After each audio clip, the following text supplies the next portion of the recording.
Vení a comprar en Comercial Dani y siéntase como en casa. Mujer quien casi fue asesinada por su propio hijo, teme por su vida y pidió a las autoridades a que se haga lo que corresponda para que otra mamá no pase por la terrible situación que le tocó vivir. Mi hijo era un niño normal, de lo más normal hasta, hasta los 14, 15 años, que fue donde su hermano, el mayor, mi hijo, falleció en un accidente. Y ahí, a partir de ahí fue en ese tiempo, digamos, que él empezó a cambiar su conducta. Empezó, digamos, a desarrollar como una doble personalidad, era como bipolar, digamos, era una persona bipolar. Luego de eso fue empeorando su conducta, fue empeorando, ya empezó a tener problemas en el colegio, ya había muchas quejas de la directora, de los padres de familia, ya había inquietudes. Y ahí empezó, digamos, luego fue que yo hablé con el papá para que él venga a vivir conmigo en el centro, y ahí se cambió de colegio, lastimosamente también ahí. ¿Él vivía contigo? Él vivía conmigo, él vivía en ese tiempo. Después, cuando empezaron los problemas, las quejas en el colegio, en el primer colegio donde él estudiaba, cuando volvimos, cuando eso fue donde yo hablé con el papá, pensé, todos me recomendaron que ver si él podía vivir conmigo, a ver si cambiaba la situación. Sí, ¿El papá? Digamos que... ¿Tu marido? Sí, en ese tiempo hablé con el papá, que era mi ex, digamos, el papá de mi hijo, y llegamos, digamos, a un acuerdo para que él venga a vivir conmigo y a cambiarse de colegio y todo eso. ¿A quién le pediste que venga a vivir contigo? A mi hijo, a Eduardo Javier, al menor, porque él era el que tenía problemas de conducta, los otros no, el otro no tenía problemas. ¿Pero tus hijos vivían contigo o con el papá? Con el papá en ese momento, porque cuando me separé, me había ido a Buenos Aires a trabajar. En ese interín era que volví a comprar para mi terreno y para mi casa. Entonces, en ese tiempo yo me había ausentado hasta que después volví, y después de eso yo volví en julio del 2012, y en abril del 2013 es que fallece mi hijo mayor en accidente. Y en ese tiempo fue donde empezó los cambios de conducta de mi hijo, el menor, el Eduardo Javier. Se puede decir que sí, en algún momento, porque era más grande el cambio, se notaba que algo no funcionaba bien con él.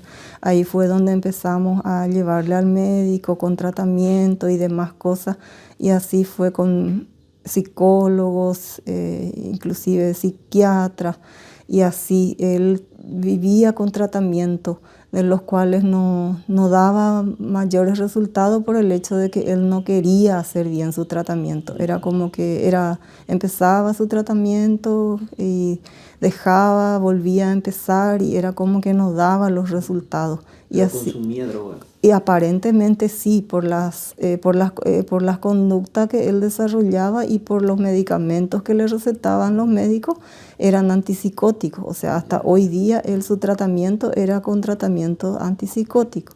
Ya. ¿Alguna vez llegaste a encontrar droga en su poder o en su habitación? Una vez sí, cuando vivía conmigo, encontré en su mochila algo, y eso me asustó muchísimo, y todo, o sea. ¿Qué le querés decir a los padres que te están viendo y también a las autoridades, ¿verdad? ¿Cuál es tu temor? ¿Cuál es tu miedo? ¿Y por qué decidiste también hacer público todo esto?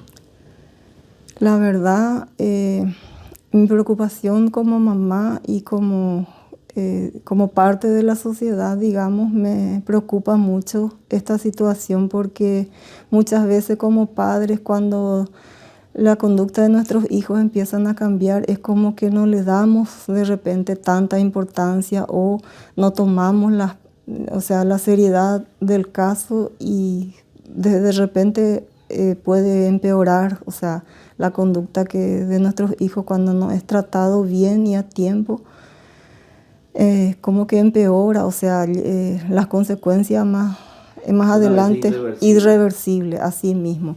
Y por todo eso mi preocupación como madre y como parte de la sociedad y también a las autoridades de repente, que sería interesante que se tomen o sea, no sé cómo llamarle, las precauciones o la debida seriedad de estos casos, porque no sabemos más adelante cómo puede seguir, o sea, en qué puede terminar, porque yo tampoco esperé que la situación de mi hijo iba a llegar en la situación que llegó y así, y llegamos a este punto y esa es mi preocupación de repente.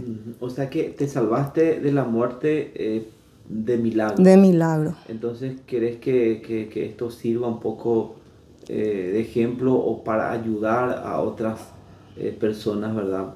Y también tu miedo es de que él vuelva a quedar en libertad.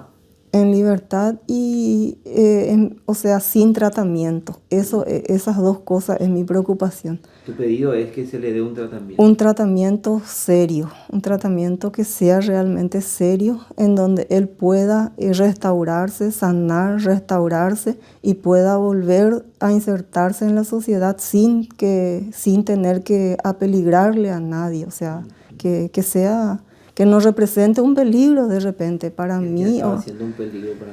Y en la situación en que él estaba, sí, lastimosamente, su conducta era muy notorio, el problema de conducta que él tenía era muy notorio y mucha gente ya le tenía miedo. Yo de hecho le tenía mucho miedo, por eso había pedido que pueda retirarse de mi casa y todo eso, y hasta que lastimosamente pasó lo que pasó. Yeah.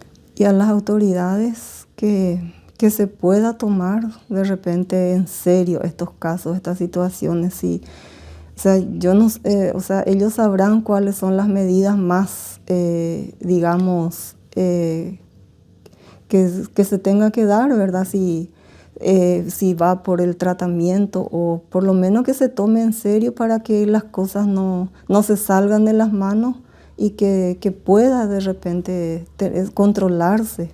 No sé cómo le podía decir. Ya. ¿Tenés miedo a que él vuelva acá a tu casa? Sí, tengo miedo. Tenés miedo. Bueno, tu miedo es de que él vuelva y que esta vez ya tengamos que hablar de lo peor. Así mismo es.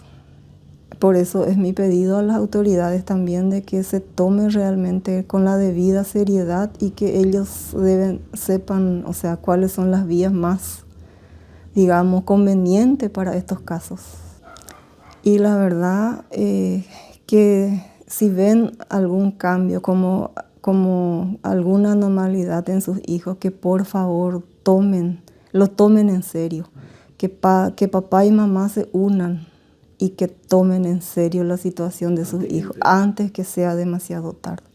Porque estos casos lastimosamente parece siendo inofensivo, parece como muchas veces uno no le da tanta importancia y después terminan saliéndose de las manos y es terrible realmente.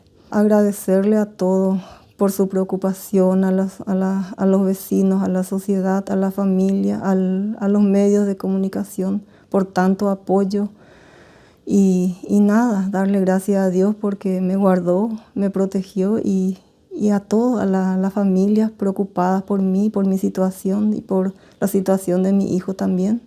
Agradecerle a todos realmente y que se tomen realmente en serio todas estas cuestiones sociales, podemos llamarle también, para que no ocurran más adelante mayores cosas más graves que lamentar de repente.